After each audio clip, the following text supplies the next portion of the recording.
I wanted to bring today's episode to the podcast talking all about womb healing. When you're on the fertility journey, you may be feeling a number of emotions, such as feeling um, fear or shame or guilt. And these emotions can get stuck in our body. So, how do we release them? We're talking about a modality you can use to help release these stuck emotions so that you can prepare for pregnancy success. Excited for you to listen. Let's go.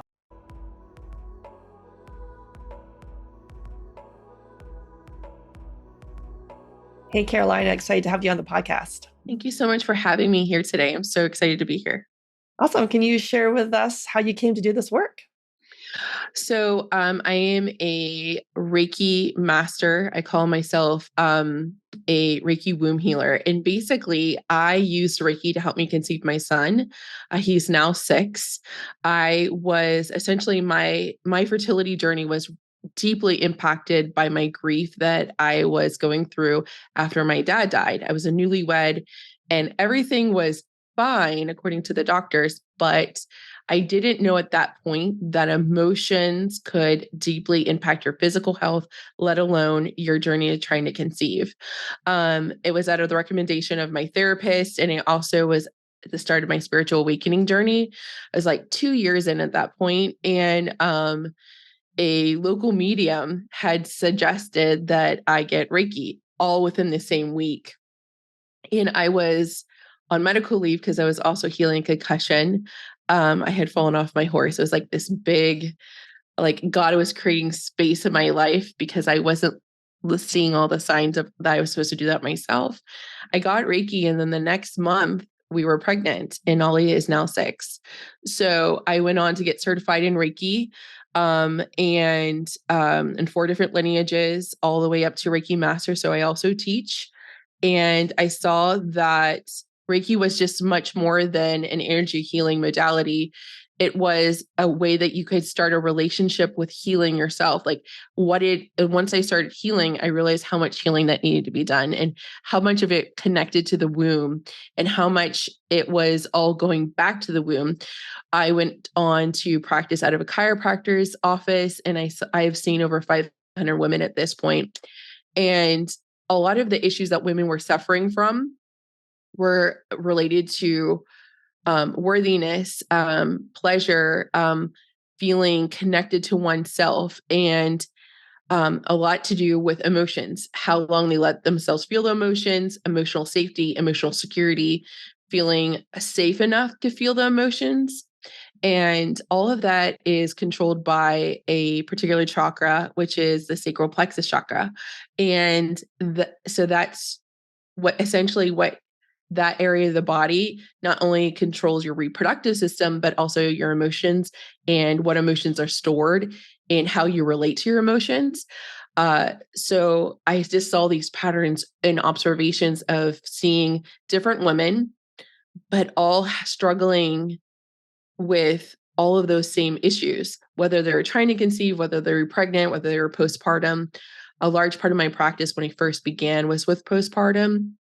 And again, it's because it was a season of life that was deeply affected me. So I evolved, and now I am dedicated to primarily helping women conceive and then carrying them through their journey, helping them have pregnancies and helping them heal as much upfront so the fertility, pregnancy, birth, and postpartum can be less complicated. And Reiki is great because it complements any medical treatment plan. It's not going to interfere with medication. It's not going to, it has no dogma. So you don't have to believe in any particular belief system to receive it other than you just want to receive it. So it really has transformed me as a person and how I relate to other people, how I show up in my household as a parent, as a mom, as a wife. So the womb just holds all of these emotions. But the thing is, what are we doing to release them so that you can feel lighter, you can feel more collected, so you can have the ability to ground better and deeper and connect with truly who you are, and also create new generational patterns that are positive. Yeah, I love that. We take a mind body spirit approach here too. So it's using functional lab testing and doing all of the Yeah. biochemical side of things, and also it's important to work on trauma and then work on the spiritual side of things. And we have Reiki as part of our program, or if someone selects, they can do a spiritual consult too with a Christian couples coaching session. So I really believe in all this. It's really important because we can address the gut infections and the food sensitivities, but if we haven't actually addressed the belief that it's going to work, we work with a lot of people that have been told donor eggs are their only option. They've gone through multiple failed IVFs, repeat miscarriage, and more. Kind of at the end of their rope sometimes, and being told by a well-meaning RE that you're going to struggle, this is not going to work, and then that kind of gets implanted in their subconscious, and they can't even Right. see a path forward. So this piece, the leaning into your intuition and knowing there's something bigger going on for you in the universe and things like that, to tap into that is key. So I thought this episode would be really cool to talk about, like you suggested, to talk about the womb holding onto emotions. So can you talk about that? What exactly that means, and what are you seeing? So, as I had touched on earlier, so the womb is the sacral plexus chakra, and that chakra is in charge of emotions and our emotional safety and worthiness, particularly. Those are the three top things. Now, a lot of that comes in to tying into childhood. So, where do emotions and what are our beliefs around emotions? Those are learned from age 0 to 7, right? So this is often tied in with our parental relationships, and if that chakra is open and or closed. We particularly want that chakra to be open if you're trying to conceive. If it's just open, it is instantly going to allow you to boost your fertility that much more. But if your emotions are blocked, or you're not in touch with your emotions, or have the ability to articulate them or feel them the full way through to decide if you're going to release them, or you're not ready to release them, then that chakra is going to be imbalanced or closed. So most of the time, women don't know how to release their emotions. We're not taught in school or innately how to release our emotions or how to process them properly. So a lot of things get blocked in our womb. The most common emotions that get blocked are shame, blame, guilt, fear, resentment. But the most prominent one that I would say is fear and guilt. And the third one is shame. So women carry a lot of guilt. We are innately kind of groomed and conditioned in a lot of ways. And depending on your culture, it can deeply influence this as well. I'm Latina, so we carry a large responsibility of making sure everyone's okay. And if something doesn't go right, then it's our fault. So deprogramming that and releasing those. Also, a lot of these beliefs can be inherited. Again, going back to our parental relationships. So looking at what is our emotional health, what is currently there, what can we do? We use Reiki to clear those out and make you feel lighter. And then we start to look through like, okay, how are we going to handle emotions as they come up on the daily? What are we going to do moving forward to sustain this new shift, this new paradigm? Yeah, and so the fear. So obviously, you're seeing a lot of people with fear around that this won't work, or what do you see? What are you seeing there around fear? So it's not just trying to conceive, like the fear that this may not work, but fear of sharing their emotions, fear of speaking up, fear of what happens if I fully let myself fall apart in this motion, or if I go there, what is that going to look like? Fear of being fully themselves. A lot of women are fearful of taking up too much space. Saying sorry a lot is an indicator of that.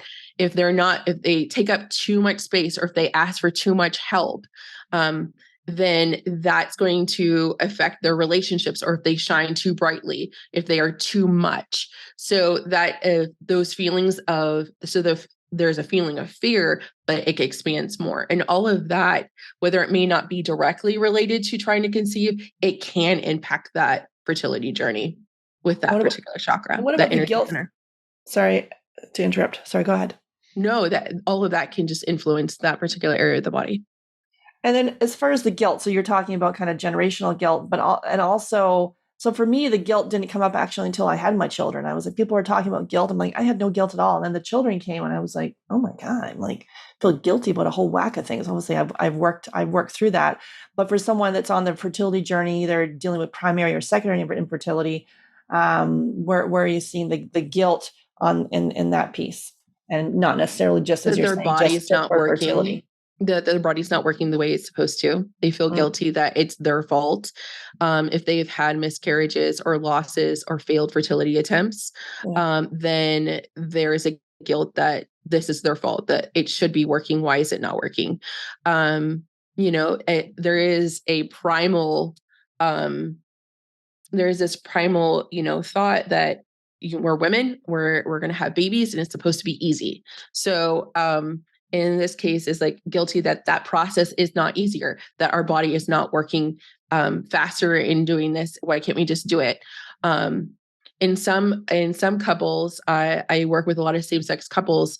Why is there's a guilt that, related to like, this is so easy for other people, but like we have to try so hard. So this is an effort. And sometimes there's a guilt that maybe that they're dragging along the partner. It's very emotional for both partners, whether they're a heterosexual or a homosexual couple.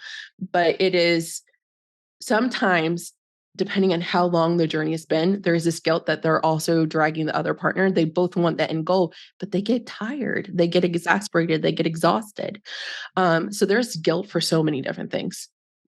And then the shame piece, that's obviously a huge one, but what are you seeing there? It's also deeply tied to the guilt. So the shame that, why hasn't this happened already? Shame that, again, that the body didn't work the way it's supposed to. Also, there might be emotional trauma that of why that could be particularly blocking this. A lot of shame comes with that that this should have just happened much easier. And there's shame that they have to try so much, or that they need so much help, or that they want a baby so badly, or the shame that like they're not just like everyone else, or they feel shame that they're angry. There is shame in that they get their period, or there's shame that they don't get their period at all. There is shame in just any type of relationship to their body, that they're just like, why can't I just be done with this? Or like, this is not the way it's supposed to be. Mm-hmm. And then, okay, so let's talk about kind of how those emotions can affect you. So a lot of times, we're working typically with, type A, busy professionals, people that are, just throwing everything. Typically, they're doing quite well in their career. So now they have thrown everything at this fertility journey, and then it hasn't worked. And so, like we see kind of perfectionism, controlling, like planning, trying to, just the whole controlling piece. And then it can be hard to able to surrender and to let go. And how does that impact you? I know for me, for years, it was like someone's like telling me, you need to go with the flow, Sarah. I'm like, that sounds like the most ridiculous thing I've ever heard in my whole entire life. Going with the flow, how you need to have a plan. So now, even though it's not my natural instinct to like have no plan, I know that if I try to force something, or like for years, it was like, how do I like, I envision myself beating my head against the wall going, okay, I got to keep going. And now it's no longer, it is the journey. It really is the journey. Right. And beating yourself up and wanting it to go faster, the impatient piece, the impatience piece, where we have, I do believe that the fertility industry will perpetuate this panic, impatience, we're running out of time and all that stuff. And then for someone who potentially could be on the side of controlling and stuff, that just makes everything like completely worse. So what are you seeing how those emotions can impact people? Two things is we need to get to the root cause. And was the first time where you felt like you needed to be in control so that you felt safe? People who want to be in control or have control of everything, they use that to feel safe typically. That's what I found when working with clients. And when they don't have control, it makes them feel ungrounded, unnerved, and unsafe emotionally. They might not use the word unsafe, but essentially that's what it is rooted in like that they feel like, okay, I feel calm. There's a lot of comfort in having control of the situation. So we have to look at, I wouldn't ever say, so if you're a type A person and you like to be in control, I would never, as a coach, as a healer, be like, all right, let's change your personality. Now, what I would say is, what are your triggers? of like where you feel like you need to tighten it, where you need to get a control to dial up the control, or into is what's the first time life event, and do a timeline kind of type of healing. Like, let's go back the first time where you felt like you needed to either be an adult when you were a child or to be in control because you felt like unsafe in a situation. And usually if we can go back to that, that lessens the intensity of it. Now, when it comes to wanting to control the fertility, because that's essentially very, very common, it's more of, like you said, surrender.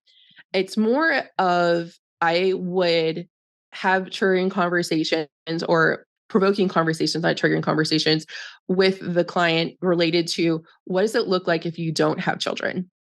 What does it look like when you do have children? So that there's both, and a lot of women find that conversation very uncomfortable.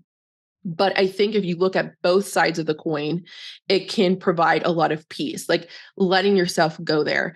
And the number one thing that we would do to move from if you're like have this intensity to control, what can we do to make you feel safe? What are the activities? So my top secret, and it's very simple, and I have a lot of success in, I actually have 100% success with this application in moving people from triggered and feeling like they need to control to feeling safe, is knowing what will make you feel safe. And that typically is either establishing a new habit or getting a hobby. So typically, and this is most women that come to me don't have a lot of um, spiked me time, like dedicated me time or dedicated self-interest or development just yet. They are developing their interests, but there is this inner need to develop who they are. So if you're curious about something or a topic, we're going to ask, okay, go ahead. Let's see what we can do. Read the books, watch YouTube. If it's crocheting, then what are we doing to get all the things ready? So whenever you feel out of control, what are we going to do to replace that so that you can move your nervous system from intensity and heightenedness to calmness? Sometimes, and I don't think when you're an active, because most type A people that I've worked with are active people. They are doers. They want to get stuff done. So I can't say, go outside, put your feet in the grass and meditate. That doesn't work for everyone. So I think that if you give a person that has that active personality and that wanting of that doing personality something else to replace it with, and whenever they feel anything other than happy, they're going to go and do that. And this is usually for like a 90-day period where they're like, okay, so, and then it becomes a habit, or that curiosity from that hobby then becomes a safe place for them that's part of their routine. So that is my kind of secret sauce that I tell women who are trying to control. And so when they are going through the fertility journey, they're having this hobby or this activity that they can turn to that's going to allow them to move through it. Because, a lot of the spirituality BS is that, let's be toxic positive over here and everything will be fine and life won't happen to you. Life's going to happen to you. It's just a matter of like, what tools do we have available and what techniques can we apply to move through it much easier? Yeah, I like that, because I think a lot of times people, when we're single-mindedly focused on a goal, we've typically, taken away joy. Maybe we've stepped back Right. from social life, all the things that actually made us happy and feel good and helps our cortisol and reduces our stress response. Exactly. Yeah, and then so to bring these things back in that kind of give us a little bit of peace and whatever it may be. Definitely for me, not crocheting, that would give me I know, freaking like, it's like, stress. can you imagine like the intensity? But a lot of people like to move their hands. For me, I unknowingly, when I reflected, when I was going through my fertility journey, I like binged on everything that I could about mediumship and psychic abilities and oracle cards and pendulums. Like I learned everything I could. I went down through every rabbit hole, and I allowed it to consume me whenever I was sad. Um, because it allowed me to sit my emotions but also move through them. Absolutely. So to find something that resonates with you, and yeah, and it is also with this during the journey, there can be a lot of ambiguity and uncertainty. And so, losing your kind of touch point on that would just, not really knowing where to go. And this uncertainty can just drive people bananas. Absolutely. Another key part is that I've noticed, I recently did a lot of market research interviews over the holiday. And I noticed out of the 12 women that I interviewed, 10 out of the 12 never had a fertility plan. That means like fertility plans, like next steps with their doctor, or just a treatment plan with the fertility specialist or the OBGYN that they were speaking with. So I think it's very, very important to, as that person, if they're a nervous person or a type A, they develop your voice.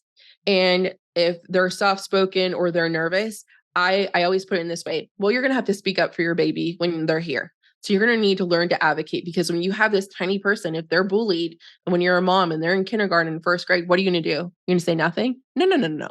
So like, where's your mama bear? We are starting advocating for your baby now. And that starts with your fertility treatment plan and asking questions and not leaving the doctor's office without answers, or, okay, so if it's inconclusive, what are we going to do next? And pushing, because I had some clients that I was interviewing, and they went to the urologist, and then they got the diagnosis for the husband, and then they never went for the follow-up, or they got the results for their hormones, but they never did anything to fix it. But they're still trying to conceive. And the doctor has said, okay, based upon these labs and based upon these hormones, it's very unlikely that you're going to conceive naturally. You need to address your hormones. But then they go, never do anything to address the hormones. So I think follow through with a treatment plan and knowing that's deeply rooted in advocacy for yourself to get to where you need to go, or at least rule out these options. Can this work? Can this not work? What are some things that can be done? What are all of my options that we can try? I think that those conversations, they're definitely not easy, but I mean, we're wanting babies. Yeah, I really believe in being your own advocate. That's what we talk about here at Fab Fertile. It's like really important that It's so important. you have your team. Like you can have your fertility coach, your OBGYN, your RE, maybe your nutrition practitioner, your masseuse, Right. or whatever. Not everyone all at once, but you're in the middle and you're the connector of your own healing. And you can bring these people in, as you see fit. And a lot of times within the fertility journey, we go straight to the RE, think that IVF is our only option. Meanwhile, no one's Right. addressed any of the other underlying healing opportunities. And in this piece, talking about chronic stress and how that's impacted your fertility. And so being able to tap into your intuition and the era that we're trusting the doctors. I'm not sure if that's coming to an end now. It's really important that we, there's a little thing called Google that we can, research. I know doctors don't like when we say, your Google research does not equal my degree, but we are empowered people right now with all sorts of Yes. research at Preach. our fingertips, and we can take control of that, right? 100%. Mhm. 100%. Okay, and then as far as let's talk about, so how does Reiki help to release and to heal these emotions? Personally, I find Reiki and anything kind of spiritual, I'll sort of come away from it, and every time I come back to it. It's just for me, it's very peaceful. It's very calming. I get back to my intuition, that deep sense of trust, and also like the sense of peace that everything's going to be fine. Everything's going to work out. We don't need to have this controlling, pushing, crazy. Because I'm in times of stress, I'll go into this impatience mode of like, let's just keep going, and I'll just want to like beat something over the head. And so I see that a lot with. So I've worked a lot on that over the years, a lot on that. And so I personally do like Reiki as well, and other modalities that I use. But so how are you using Reiki to help release these emotions? So Reiki is just like a proven stress reduction technique, and it just promotes healing whether you do it in person or via distance. And as long as the client has given permission to the practitioner, they can tap into their energetic field, their entire aura, all 5 layers. So the Reiki energy will go from the practitioner to the client, but the body takes the Reiki and it will allow it to go anywhere it needs to. So whether it is a blockage in their womb or their heart or another chakra, the Reiki will flow where it needs to. How it actually works is the Reiki is such a high vibration. Anything that is a lower vibration will be pushed to the surface and out. Now, that can cause, when that energy is pushed out, that can cause the client to get very tired, or they may yawn, or they may fall asleep, or they could cry. That person might feel like different, if their eyes are closed, they could feel different color or see different colors through their eyelids. That's very common. But essentially is the Reiki will expel anything that's lower vibration or stuck, as long as the body is willing to release it. Sometimes our cells and our muscles like to have, it has muscular memory. So sometimes we're not ready to let go of those stories or the narratives or the stuck emotions in our body. Sometimes it can take more than one Reiki session to release a narrative or a trauma or event or emotions that are stuck to a relationship or into that area. When those are released, it allows the Reiki to settle into the tissue and that will cause a feeling of being lighter. A lot of people will say, "Oh, I'm floating," or "I feel lighter," or "I feel cleaner." And that's essentially it. There's an expelling and a release because the energy, the higher vibrational energy of Reiki comes in and it allows everything that is lower to come to the surface and come out. And a Reiki practitioner will then sweep your energy at the end and close your aura. And that's how it's released. Now, what it does is with that release, it leaves you at a higher vibrational state. Your chakras should be all open and flowing, and you should be feeling grounded and in alignment. So when your energy is open and flowing, that's for optimal health. Therefore, lower stress, all of that is beneficial for fertility. Essentially, when we have an open sacral plexus chakra, that's going to allow your fertility to be naturally optimized. So, a great way you can do that is YouTube. You can come to a free Reiki circle. You can join my membership. You can get a Reiki session done by any Reiki practitioner, and just just a general Reiki session will rebalance your energy. Um, but sometimes I apply Reiki as a womb blessing and a womb clearing. Basically, we'll rebalance your entire system, but it's really heavily focused on every part of your womb and sorry about that, and the reproductive system, and making sure that Reiki is aligned in every organ. And we also then connect you to your spirit baby and allow that channel to come through within the Reiki session.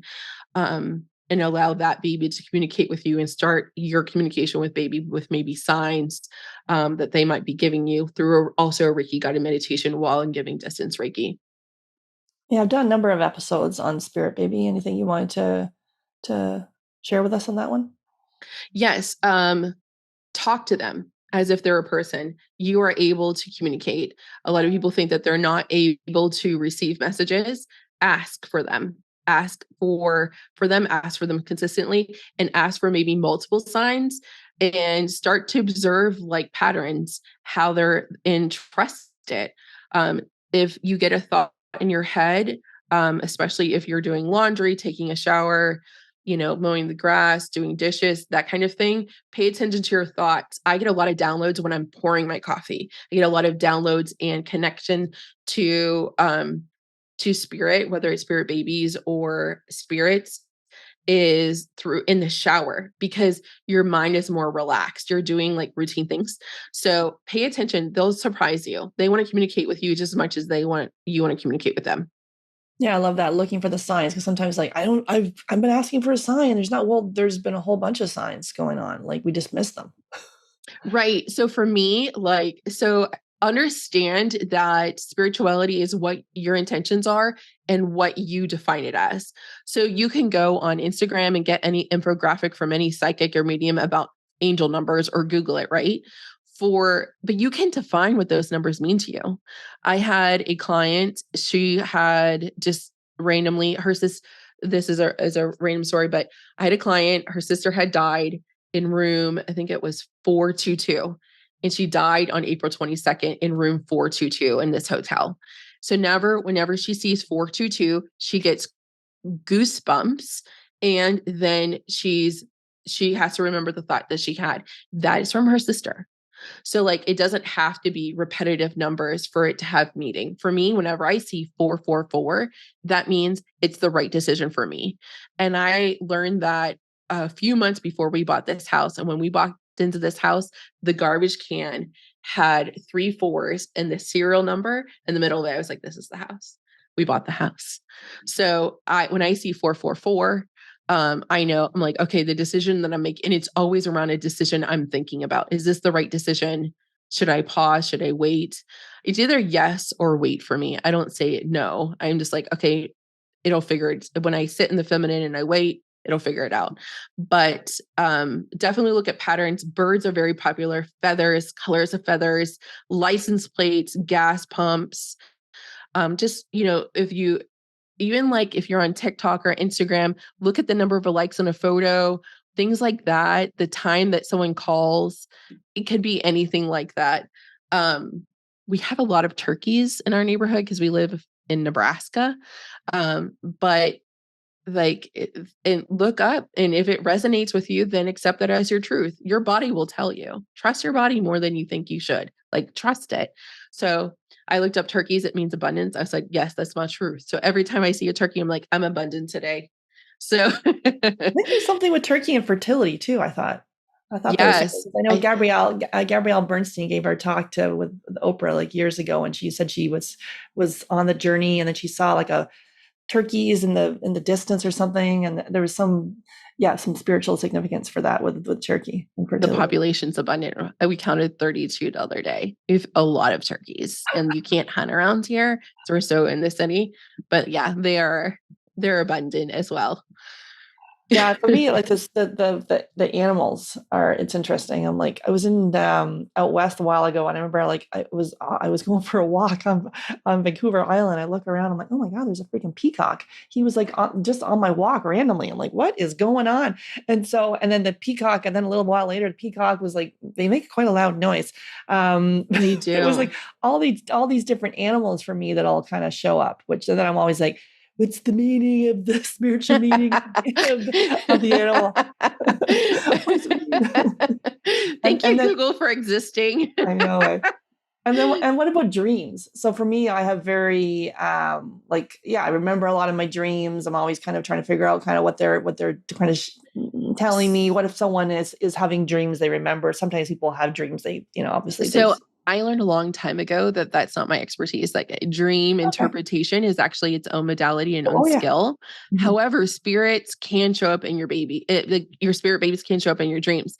So if Mhm. you do have a dream and you felt like someone visited you or your spirit visited you and you're like, that was so vivid, accept it as your like in like whatever you're thinking and you believe that to be, accept it as truth.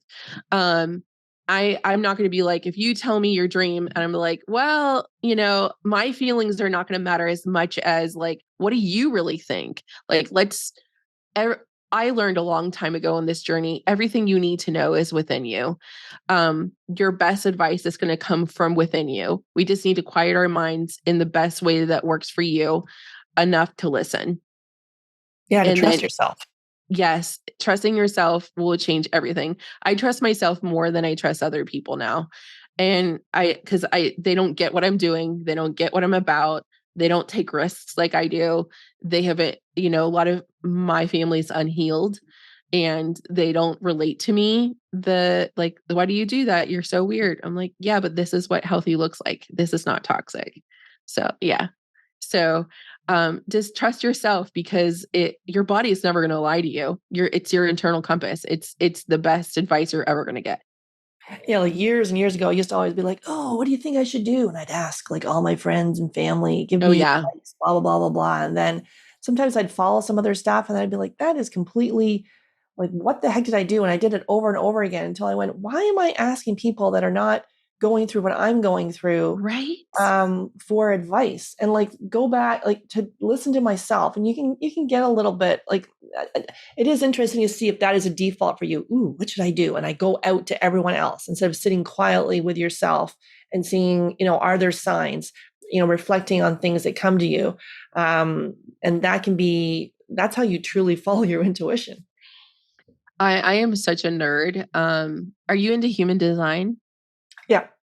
Okay, so I'm a human design projector. So there's like 5 different types, but for me, I went down that rabbit hole real quick, and I learned like I need a sounding board. So I had a few of my very close friends who thinks I'm the bee's knees. They're like, let's do this spirituality together. I'll do your chart and we can learn so much about each other. And I have one that's also a projector. And so we use each other. We found that just validation for us and our type is what is needed. Versus I just need like the verbal process sometimes. And then by the end of the conversation, I've already validated myself. But I just need someone to be there. Other people need sometimes, if there is someone where my husband sometimes needs to see someone who's doing what he is aiming to do. He finds that very beneficial. He's a manifesting generator. I also, just as a little tidbit, if you are trying to conceive and you are looking to learn more about yourself and how you manifest, the human design chart is free. You can Google any of the websites and do it. But there it is in the top of any chart, there's 4 arrows. The bottom right arrow is the most important that I tell women if you don't want to know anything else, but that arrow is the most important. There's 4. So it's the bottom right arrow that I'm talking about. If it's pointing left, it is, I think I got this right. You're more specific. If it's pointing right, you're non-specific. And what this pertains to is your manifesting style. So are you a specific manifester or a non-specific manifester? And what that means is, do vision boards work for you? And is it into the details, or are you a non-specific manifester where it's a loose detail and it's about how you feel, deep feeling? So for people who are type A, and my projector friend is a type A, vision boards work super well for her. And she's very specific, down to the color of the seats of the car and everything. For me, I'm like, it needs all-wheel drive and I want it to be reliable and maybe like just a few years old, and I want it used and it needs to be a Honda. So like, so there's a difference there. When it comes to applying that to your fertility, is also understanding how you approach things. Like, how much detail do you need, or what is the most minimal things that you need to know, and then focus. Do I feel safe through this next treatment, this next option in my treatment plan? That allows you to move things through and be more open to, bringing more of the things that you want, especially when you're manifesting a baby, or Yeah. manifesting the money for fertility treatments, or manifesting perhaps maybe, um, some women do this alone. Like I've met some women who are trying to conceive alone. And so is it that you're shopping for the right sperm? Like, so that's, I know that a lot of women have found that tip very, very helpful as they're navigating their journeys, to know like, vision boards don't work for me. So I'm a non-specific manifester. So versus, my husband is super vision board driven. So that is a key point that I always love to a tip that makes a difference in people's journeys. Yeah, like that vision boarding for me just drives me insane. I'm just like, that's just, I don't want to do up. It just reminds me of some old Bristol board thing that I did years ago. I don't know, maybe I got post-traumatic stress from it or something, but yeah, that's definitely doesn't work for me. But I definitely, with the manifesting thing about following like pings and following like seeing kind of where things will lead to you, and then actually being able to, me it's more like a visual thing to see what it is you want, to visualize yourself doing that and getting specific that way, not necessarily doing a whole with pens and colors and stuff like that. Crafting just drives me crazy. It's definitely not for me. I never finished any scrapbook I ever started. Yikes. All my friends like all this scrapbooking. I'm like, no, I'm gonna die. Like, this is, yeah. Yeah. Okay, so what are any resources you'd like to recommend? Obviously, we'll recommend your website, and we'll talk about your free Reiki healing circle you have here. But any like books, websites, documentaries, anything you're personally obsessed with that you want to share? I really love TikTok Reiki. Like Oh, on TikTok, if you put on Well, if you put in fertility Reiki, you'll find me. But Mhm. Reiki, if you're new to it's really great on YouTube. It's very popular. Reiki ASMR. I don't particularly recommend any channels other than mine, but go and find what works for you. That's my best advice. I really love podcasts too. I have my podcast and we talk about everything womb related from fertility to postpartum. But my best advice is find someone that resonates with you and will answer all your questions. If a practitioner is not willing to answer your questions, and is not patient and not willing to educate you, then they're not the right person for you. Agree. Okay, and so you've got this free Reiki healing circle. I'll have the link in the show notes there. Right. What can they expect from that? So every month I offer, I'm anti gatekeeping. So I want people to have access to high quality Reiki healing for fertility, um, even if they can't afford it. So this is free. You can come every single month. I will pitch and share my membership or my group program. And we'll do a group setting over Zoom. We'll do an oracle card reading. We might do some channeling. We'll definitely do a Reiki guided meditation, and usually it has a theme.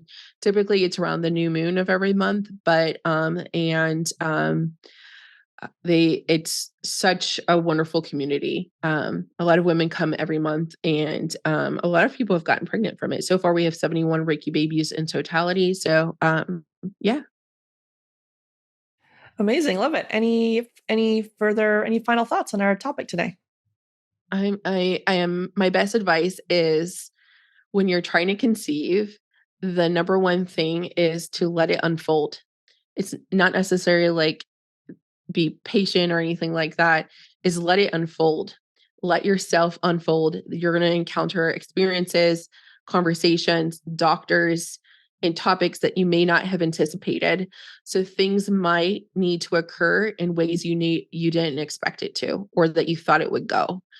Allowing a little bit more flexibility in how it unfolds and following it through and trusting yourself, will allow the experience to be a little bit easier.